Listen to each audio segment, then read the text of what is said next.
প্রিয় দর্শক, আজ হ্যালো বাংলাদেশের মুখোমুখি এসএমই ফাউন্ডেশনের সম্মানিত ব্যবস্থাপনা পরিচালক আনোয়ার হোসেন চৌধুরী। স্যার কেমন আছেন? জি, ভালো আছি। আপনি ভালো আছেন? আচ্ছা স্যার। এসএমই ফাউন্ডেশন উদ্যোক্তা তৈরির ক্ষেত্রে কি ধরনের কাজ করে থাকে? এসমি ফাউন্ডেশনের সৃষ্টি হয়েছে মূলত দেশে যে বিদ্যমান ক্ষুদ্র ও মাঝারি উদ্যোক্তা আছে, তাদের উন্নয়ন, নূতন উদ্যোক্তা তৈরি। এই উদ্যোক্তাদের ক্যাপাসিটি বিল্ডিং হলো একটি অন্যতম কাজ। তাদের স্কিল ডেভেলপমেন্ট একটি কাজ। তাদের অ্যাক্সেস টু ফাইন্যান্স একটি কাজ। তারপর আপনার তাদেরকে যে আধুনিক যে প্রযুক্তি, এই প্রযুক্তি অ্যাডাপশনের ক্ষেত্রে সহায়তা করা একটি কাজ। তারা যাতে তাদের উৎপাদিত পণ্য বাজারজাত করতে পারে, এই মার্কেটিংয়ে সহায়তা একটি কাজ। তাদের পণ্য প্রচার এবং প্রসারে আমরা সহায়ক ভূমিকা পালন করে থাকি। তাদেরকে বিভিন্ন ধরনের প্রশিক্ষণের ব্যবস্থা করে আমরা তাদের উৎপাদন বৃদ্ধি, প্রোডাক্টিভিটি বৃদ্ধি এবং তাদের যে পণ্যের বৈচিত্র্যকরণ, ডাইভার্সিফিকেশন, এটাতে আমরা সহায়তা করে থাকি। এবং আরেকটি বিষয় আমরা করে থাকি যে সরকারের যে পলিসি আছে, এই সংক্রান্ত যে পলিসি আছে, এই পলিসি অ্যাডভোকেসির কাজটা আমরা করে থাকি এসএমএ ফাউন্ডেশনের পক্ষ থেকে। এই নারী উদ্যোক্তা যারা আছেন, নারী উদ্যোক্তাদের মেইন স্ট্রিমিং করা, মূল স্রোতধারায় নিয়ে আসা, এই কাজটাও এসএমই ফাউন্ডেশন করে থাকে। আরেকটি গুরুত্বপূর্ণ কাজ আমরা করে থাকি, যে দেশের যে তরুণ সমাজ আছে, এই তরুণদেরকে উদ্যোক্তা হইতে আমরা উৎসাহিত করি। এসএমই ফাউন্ডেশনের দীর্ঘ ১৭ বছরের পথ চলা। এই সময়ে আপনাদের কি অর্জন রয়েছে? অনেক মানুষের মনে, অনেক মানুষের মাঝে এই অনুভূতিটুকুন আমরা তৈরি করতে সক্ষম হয়েছি যে কেবল চাকরির পেছনে ঘুরে জীবন নষ্ট করা নয়, চাকরির বিকল্প হিসেবে উদ্যোক্তা হয়ে একজন তরুণ বা তরুণী একজন তার জীবনকে বিকশিত করতে পারে। এই যে এক ধরনের আশাবাদ তৈরি করার একটা জায়গা, এটি আমরা মনে হয় অনেকটা সফল হয়েছি। পণ্যের যে উৎপাদন, এই পণ্যর উৎপাদনে আমরা একটি বড় ভূমিকা পালন করেছি এবং যাতে এর অর্জন আমি বলব যথেষ্ট। যদি আমি একটা উদাহরণ হিসেবে আপনাকে বলি যে গত অর্থবৎসরে ২৩-২৪ অর্থবছরে আমরা প্রায় ৩৪,০০০ উদ্যোক্তাকে আমরা সেবা প্রদান করেছি। যেখানে আগে নারী উদ্যোক্তাদের সংখ্যা ছিল খুবই সীমিত।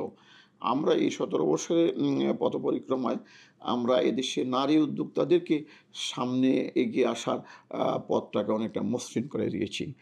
এসএমই ফাউন্ডেশন কাজের ক্ষেত্রে কি ধরনের প্রতিবন্ধকতা মোকাবেলা করে? ফাইন্যান্সিয়াল যে বিষয়টি, অ্যাক্সেস টু ফাইন্যান্সের কথা আমি আগেও বলেছি। বেশিরভাগ উদ্যোক্তা আপনার, আমি ক্ষুদ্র এবং মাঝারি উদ্যোক্তার কথা বলছি বা অতি ক্ষুদ্র উদ্যোক্তার কথাও বলছি, যে তারা তাদের ব্যবসা পরিচালনার জন্য যে আর্থিক যে সামর্থ্য অধিকাংশ উদ্যোক্তারই নেই। এই কারণে সরকার নানাভাবে তাদেরকে সহায়তা করছে, আমাদের এসএমই ফাউন্ডেশনের মাধ্যমে সহায়তা করছে, কিন্তু এটি পর্যাপ্ত নয়। এটি একটি বড় প্রতিবন্ধকতা। আরেকটি প্রতিবন্ধকতা হলো যে তাদের যে পণ্যের গুণগত মান সম্পন্ন পণ্য উৎপাদন তারা করছে, তারপরও যে একটা মার্কেট লিঙ্কেজ, এটা আরও বেশি হওয়া দরকার। মার্কেট লিঙ্কেজটা এখনও পিছিয়ে আছে, এটা একটা প্রতিবন্ধকতা। বিশেষ করে আপনার প্রান্তিক উদ্যোক্তা যারা গ্রামে গঞ্জে বসে কাজ করছে, উৎপাদন প্রক্রিয়ার সাথে সম্পৃক্ত আছে, তাদের পণ্যের তারা ন্যায্য মূল্যটা এখনও পাচ্ছে না। এটি একটি বড় প্রতিবন্ধকতা। কারণ তারা অনেকেই হয়তো ব্যাংক লোন বা বিভিন্নভাবে অর্থ সংগ্রহ করছে, পুঁজি সংগ্রহ করছে, কিন্তু এই পুঁজি সংগ্রহ করে যে পণ্য তৈরি করছে, এই পণ্যগুলো মানে বিক্রয় করার ক্ষেত্রে তারা নানান ধরনের প্রতিবন্ধকতা সম্মুখীন হচ্ছে এবং এতে করে তারা ক্ষতিগ্রস্ত হচ্ছে অনেক ক্ষেত্রেই। এসএমই উদ্যোক্তাদের জন্য ওয়ান স্টপ সার্ভিস চালুর বিষয়ে আপনারা কি ধরনের পদক্ষেপ নিয়েছেন? এসএমই উদ্যোক্তারা যদি ওয়ান স্টপ সার্ভিসের সেবা পায়, তাহলে তাদের অনেক সমস্যারই সমাধান হয়ে যায়। আমরা এই পথেই হাঁটছি। এখনও এটি বাস্তবায়ন করতে পারেনি।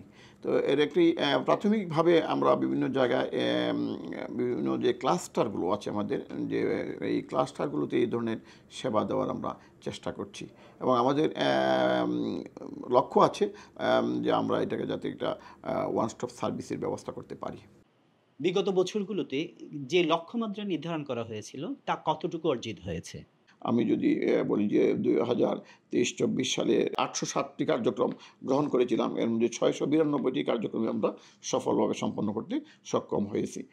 প্রায় 80% উপরে এলো আমাদের সাফল্যের হার। ক্ষুদ্র ও মাঝারি উদ্যোক্তাদের ঋণ পাওয়ার ক্ষেত্রে অনেক সময় ঝামেলা পোহাতে হয়। এই ঝামেলা কমাতে আপনারা কি ধরনের পদক্ষেপ নিয়ে থাকেন? আসলে এটা একটা, আমি বলব যে ক্ষুদ্র এবং মাঝারি শিল্প ক্ষেত্রে একটি গুরুত্বপূর্ণ সমস্যা, একটি প্রধান সমস্যা আমি বলব। যে পরিমাণ ঋণ পাওয়ার কথা তারা সেই পরিমাণ ঋণ পাচ্ছে না। অনেক ঝামেলা তাদেরকে পোহাইতে হয়। এর মধ্যে অন্যতম যে ঝামেলাটা হলো আ ব্যাংক এবং নন ব্যাংকিং যে আর্থিক প্রতিষ্ঠানগুলো আছে, তারা ক্ষুদ্র এবং মাঝারি উদ্যোক্তাদেরকে বা অতি ক্ষুদ্র উদ্যোক্তাদেরকে ঋণ দিতে অনেক সময় গড়িমসি করে। কারণ তাদের বক্তব্য হলো যে তারা ব্যাংকেবল না।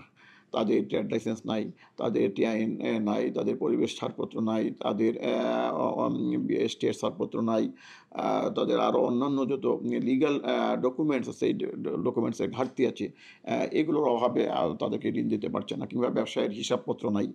তা আমরা এই কারণে প্রতিনিয়তই আপনার প্রশিক্ষণ, কর্মশালা, সেমিনার এগুলো করে যাচ্ছি, যাতে করে এই যে ক্ষুদ্র এবং মাঝারি উদ্যোক্তারা ব্যাংকেবল হয়। তারা ব্যাংক ঋণ পেতে যেন এই যে প্রতিবন্ধকতাগুলো আছে এইগুলো যাতে দূর হয়ে যায়, এগুলো আমরা সবসময় করে যাচ্ছি এবং আমরা আশা করছি যে এই প্রতিবন্ধকগুলো যদি দূর হয়ে যায় তাহলে তারা ব্যাংক ঋণ পেতে খুব সহজে পেতে পারে। এই প্রসঙ্গে আমি আপনাকে একটু যুক্ত করতে চাই এখানে যে আমরা ক্রেডিট হোলসেলিং প্রোগ্রাম নামে একটি কর্মসূচি আমরা হাতে নিয়েছি। গত ৩ বছর যাবত এটা আমরা চলমান আছে। আমরা 2% হারে ব্যাংক 18টি ব্যাংক এবং 5টি নন ব্যাংকিং আর্থিক প্রতিষ্ঠানকে আমরা আমাদের অর্থটি তাদের কাছে পৌঁছে দিয়েছি।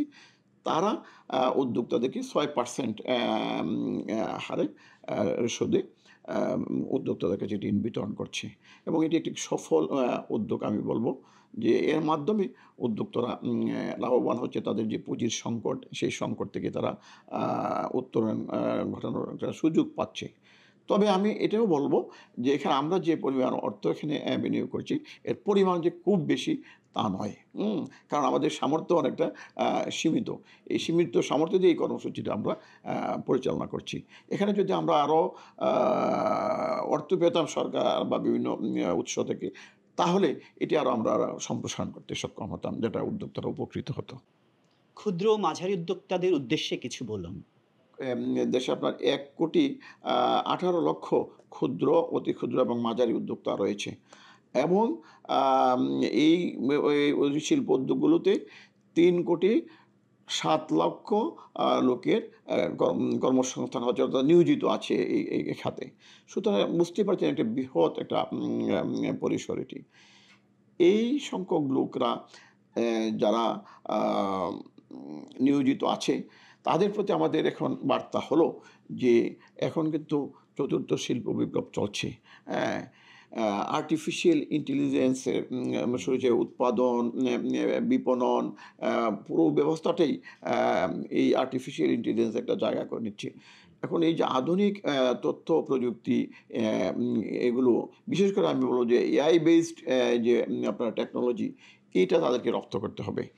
এইটা যদি রপ্ত না করে তাহলে উৎপাদন প্রক্রিয়া তারা পিছিয়ে যাবে, মানে বিপণনে তারা পিছিয়ে যাবে। আমরা এই দিকটার উপর জোর দিচ্ছি এবং তাদেরকে বলতে চাই যে এই দিকটার প্রতি আপনারা যথেষ্ট মনোযোগী হতে হবে, নতুবা আপনারা পিছিয়ে পড়বেন। তারা পিছিয়ে পড়া মানে দেশ পিছিয়ে যাওয়া। আমরা অনেকগুলো সভা, সেমিনার, ওয়ার্কশপ এই আধুনিক টেকনোলজির উপর আমরা করে যাচ্ছি। তো আমরা উদ্যোক্তাদের প্রতি হলো সকল প্রতিবন্ধকতা দূর করে নিজেদের যোগ্যতা যদি অর্জন করতে না পারেন তাহলে কিন্তু পিছিয়ে যাবেন। নিজেদের যোগ্যতা অর্জন করতে হবে। বিদেশেও রপ্তানি করছেন, কিন্তু রপ্তানি করার জন্য যে কমপ্লায়েন্স ইস্যুগুলো আছে, এনভায়রনমেন্টাল ইস্যুগুলো আছে, এগুলো অ্যাড্রেস করতে হবে। এগুলো যদি অ্যাড্রেস করতে না পারেন তাহলে পিছিয়ে যেতে হবে।